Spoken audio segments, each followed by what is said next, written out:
What do you want people to know about you as an artist? That I don't know if it's about me, but I think just creativity in general. You know, just doing what you want is so important. You know, doing what you feel is right, and what connects with you is important. And I know that might be, you know, cliche, trite, corny, sappy, whatever you want to say, but you know, one of the coolest things about what I'm experiencing right now, as far as people responding to the songs I wrote and what I decided to do, is that it really is me.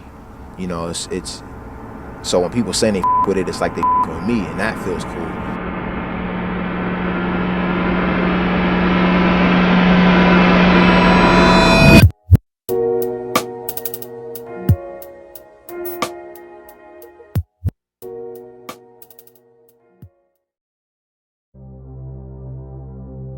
On the 28th of October 1987, Christopher Bro, better known now by his fans as Frank Ocean, was born in Long Beach, California.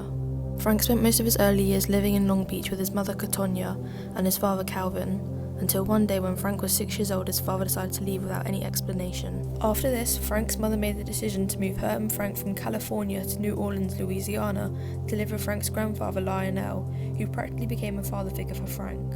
From a young age, Frank would read Rob Report magazines about expensive cars, which sparked Frank's love for cars, which became a big theme in his music as he got older. Frank also enjoyed listening to music with his mother in the car when he was younger. One of his favourite artists to listen to as a child was Celine Dion.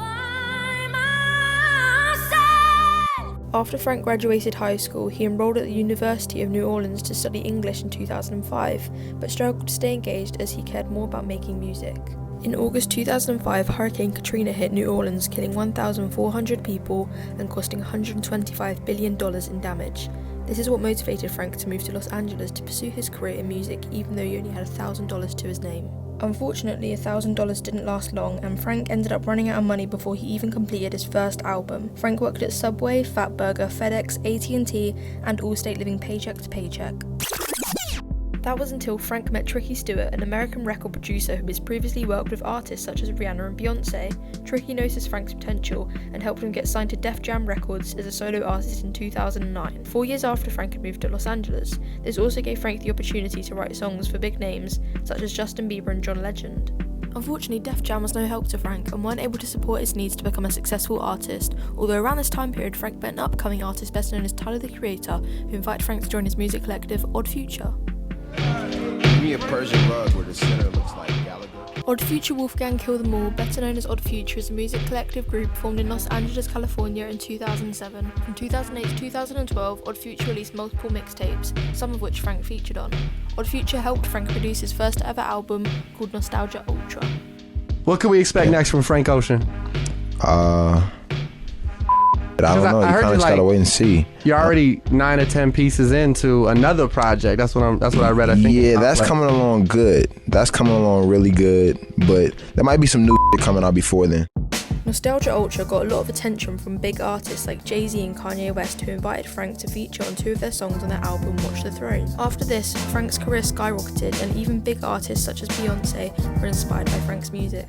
I was in the car and my husband was playing this music, and this guy's tone and his lyrics just touched me. And after one song, I said, okay, who is that?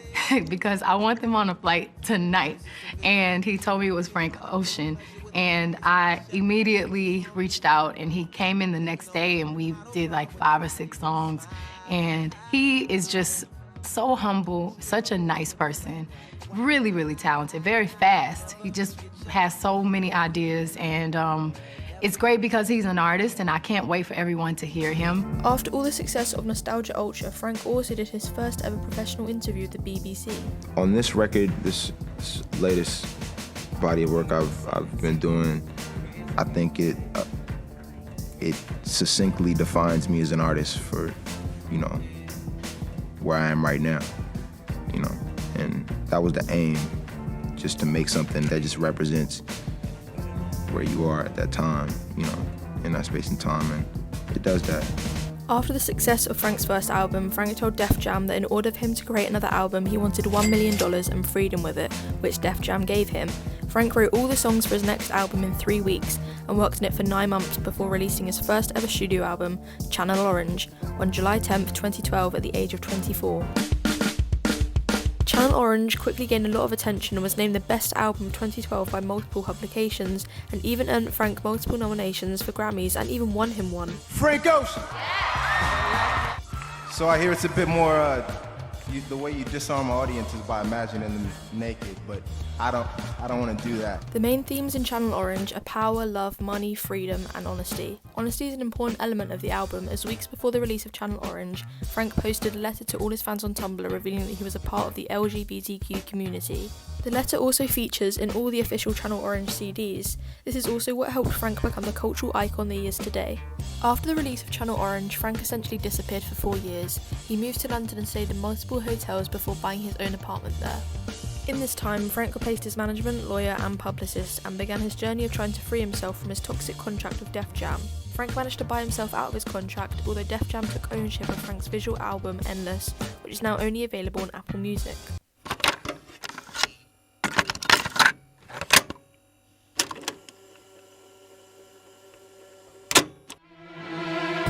On the 20th of August 2016, Frank surprised all of his fans by releasing his second ever studio album called Blonde.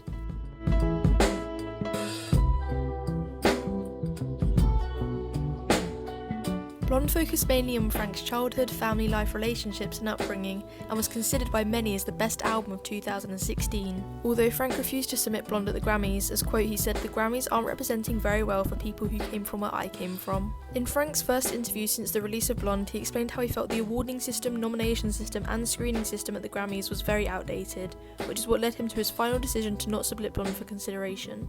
After Blonde, between the years of 2017 and 2020, Frank released 8 different singles called Chanel, Biking featuring Tyler the Creator and Jay-Z, Lens, Biking Solo, Provider, Moon River, DHL, In My Room, Dear April and Cayendo, but still no album. So I've decided to interview some Frank Ocean fans on his successful career and how his music impacted them. I am Thomas Crawford and my favourite musician is Frank Ocean. My name is Cameron Howard and my favourite musician is Frank Ocean. Around about 4 years ago now, I think. I first started listening to him at the sort of beginning of lockdown, sort of mid-lockdown, because I was like stuck at home. I was just listening to a bunch of music and I really got into him around there.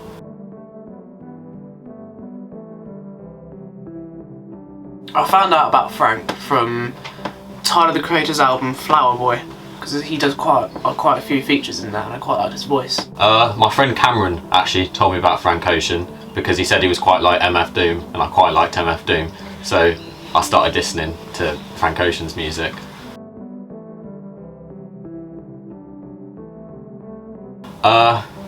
Bit basic, but I think Blonde.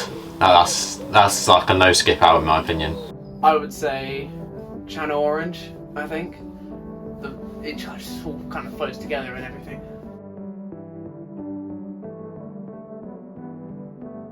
Another basic one, but I really like Ivy as well. I think that has good lyrics in it. I think Crap Rock, I think. That all the beats and everything just flow into each other and Frank's voice just goes with it.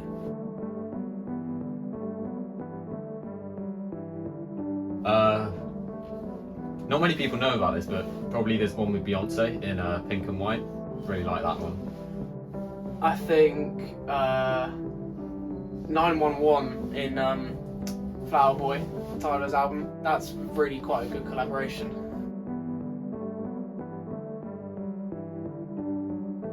I'd say I love his voice and the way his voice flows his own beats, and it just all kind of goes together into one. I like his lyrics. His lyrics are very deep and meaningful, and his vocals in some of his songs are also very good.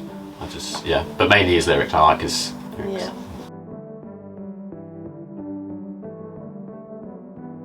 Oh yeah, 100%. Yeah, definitely. Yes, I do think he'll release music again, definitely.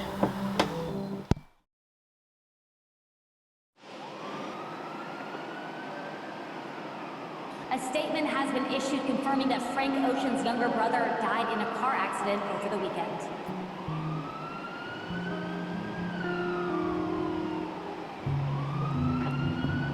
On the 2nd of August 2020, Frank Ocean's younger brother Ryan Burrow passed away in a fatal car accident in Thousand Oaks, California at the age of only 18 years old. After the death of Ryan, Frank went completely silent. He stopped releasing music, posting on social media, and was rarely ever spotted in public anymore. Frank was actually scheduled to headline the popular music festival Coachella in early 2020, although it was cancelled due to coronavirus restrictions. After the peak of the pandemic, in August 2021, Frank released his jewellery brand Homer in New York City. Most of the Homer prices are extortionate, like the $1.9 million diamond necklace worn by Drake. 2022 was a very quiet year for Frank, although fast forward to January 2023, Coachella announced that Frank would be headlining Coachella on the 16th and 23rd of April 2023. On the 16th of April, Frank came out an hour late to his Coachella set and only sang and lip-synced a few songs before cutting his set short again due to curfew, although Frank did tease some possible new music at some point. I want to talk about why I'm here, because it's not because of a new album. It's because, not that there's not a new album, it's like...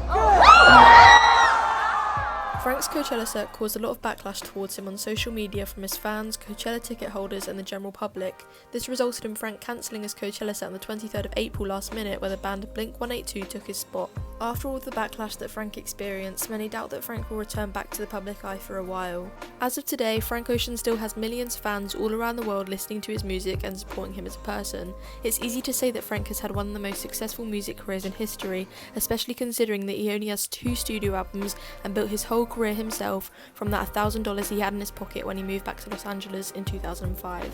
Frank Ocean has been a true inspiration to many people, proved by the late Virgil Abloh when he said Frank Ocean can change the world. New beginnings, new beginnings, wake up high, the sun's going down. Time to start your day, bro. Can't keep being late on.